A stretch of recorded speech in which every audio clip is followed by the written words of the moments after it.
एक फाउंडर मिला मुझे लास्ट वीक। ही सेड अंकुर मैंने पूरा मार्केटिंग स्टैक ऑटोमेट कर दिया है। कंटेंट एआई लिख रहा है, ईमेल्स एआई भेज रहा है, वीडियो एड्स एआई बना रहा है, यहाँ तक कि मेटा एड्स को भी मैंने एआई से ऑटोमेट कर दिया है। लेकिन ग्रोथ थोड़ी स्लो है, कैक ज्यादा है और रोआस कम होता जा रहा है। So I said your problem is in your answer. What you are doing with AI right now वो तब हर कोई कर सकता है, और जब हर कोई कर सकता है तो वो एआई एक एसेट हुआ या just another feature. Let's understand it from another example. If tomorrow comes an AI tool जिसको यूज करके आप अपने हर 500 रुपए के नोट को एक गोल्ड कॉइन में कन्वर्ट कर सकते हो, तो क्या गोल्ड की वैल्यू इंक्रीज हो जाएगी? Obviously not. The same is happening with AI in marketing. सोचो एक बार, अगर एक एड फिल्म बनाने पहले 5 लाख रुपए लगते थे और अब एआई से फ्री में बन जाता है, then you must be thinking 5 lakh रुपए बच गए। लेकिन नहीं, वो कंटेंट की वैल्यू अब 5 लाख रुपए है ही नहीं, क्योंकि your competitor is also creating the same ad film using AI free में, सेम क्वालिटी। एआई ने इजी को इतना इजी बना दिया है कि चीजें अब वर्थलेस ही हो गई है। वैल्यू हमेशा से, याद रखो, हमेशा से दो जगह रही है, जो चीज हार्ड है और जो चीज रेयर है। ये कोई नया प्रिंसिपल नहीं है, ये मार्केट का फंडामेंटल लॉ है जब से ह्यूमन ट्रेडिंग करते आ रहे हैं। Now this use of AI is impacting marketing in 2 places the most. पहला, कंटेंट। जब से एआई से ग्रेट कंटेंट बनाना आसान हो गया है तो ग्रेट कंटेंट का मतलब ही बदल गया है। प्री एआई एरा में कंटेंट बनाने के लिए एक अच्छा कॉपीराइटर, एक अच्छा डायरेक्टर, एक अच्छा कैमरामैन, एक अच्छा एडिटर चाहिए था। अब स्टोरी से लेके एडिटिंग तक सब एआई कर दे रहा है। लेकिन क्या वो स्टोरी अच्छी है? क्या वो डायरेक्शन अच्छा है? Is that content bringing you sales? Are you able to stand out with that content? We saw the same scenario happening with UGC content. UGC content was supposed to be an authentic need. Brand ने UGC content creator के साथ content बनाना start किया, फिर धीरे धीरे हर brand UGC content creator के साथ काम करने लगा। अब UGC वीडियो एक स्किपेबल एड्स बनकर रह गए हैं, कोई उनकी तरफ ध्यान ही नहीं देता है। Second impact is on marketing automation. हर चैनल जो ऑटोमेट होता है वो डेड हो जाता है। Remember there was a time when cold calling was an effective channel, क्योंकि उसमें एक अच्छा सेल्स पर्सन चाहिए था, एक कॉलिंग सेटअप चाहिए था, अच्छा एक डेटाबेस चाहिए था। वो बहुत ही इफेक्टिव तरीका था। Many services companies, IT companies build their sales pipeline on cold calling, but as soon as automated calling, workflow automations, AI calling आए,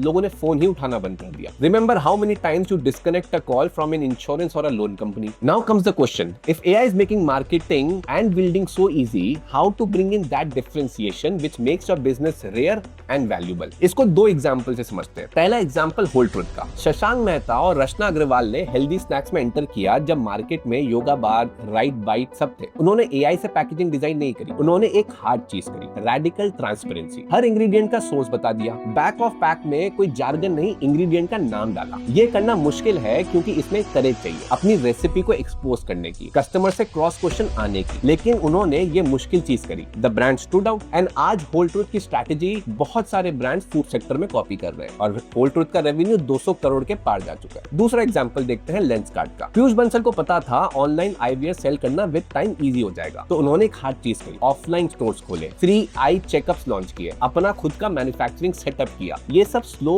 एक्सपेंसिव और बोरिंग प्रोसेस है, लेकिन यही रेयर है, और इसलिए लेंसकार्ट का रेवेन्यू 87,000 करोड़ का है। बाकी ऑनलाइन वियर ब्रांड्स कहां हैं? गायब। Now let's discuss practical solutions. पहले अपने बिजनेस का एक ऑडिट करो। लेफ्ट साइड में वो सब काम लिखो जो एआई से हो सकता है, राइट साइड में वो लिखो जो नहीं हो सकता है। लेफ्ट साइड वाली जो चीजें हैं वो तुम्हारा मोट नहीं है, वो एक सपोर्ट फंक्शन है, वो स्ट्रैटेजी नहीं है। जो राइट साइड में लिखा हुआ है वो तुम्हारा डिफरेंशिएशन है, वो तुम्हारी ऑफरिंग को डिफरेंट बनाएगा। सो double down on that part. दूसरा, अपने आप से एक सवाल पूछो, वो क्या है जो सिर्फ मैं कर सकता हूँ? गुड एट होना काफी नहीं है, हाफ योर कॉम्पिटिटर्स भी गुड एट है। सवाल ये है, क्या रिप्लेस करना जेन्युइनली मुश्किल है आपके ब्रांड को? तीसरा, बोरिंग काम में और इन्वेस्ट करो। मैं जानता हूँ ये सुनने में बहुत सेक्सी नहीं लगता है, लेकिन कॉफी मीटिंग्स करो, फाउंडर कम्युनिटीज में एक्चुअली जाओ, क्लाइंट से फोन करके बात करो, उनका फीडबैक लो, अपना एक जजमेंट बिल्ड करो। जहां डेटा खत्म हो जाता है वहीं से गट फील चालू होती है। ये चीजें स्लो है, अनकंफर्टेबल है, स्केल करने में टाइम लगता है, और प्रिसाइसली इसीलिए कोई नहीं कर रहा है, और प्रिसाइसली इसी से वैल्यू बिल्ड होती है। Always remember, the moment something becomes easy, it loses its value. Using AI tools is an added advantage, not the strategy. If this help you somehow, share it with a founder who is still building their moat around AI tools. They need to hear this. And if you want to talk about your brand specifically,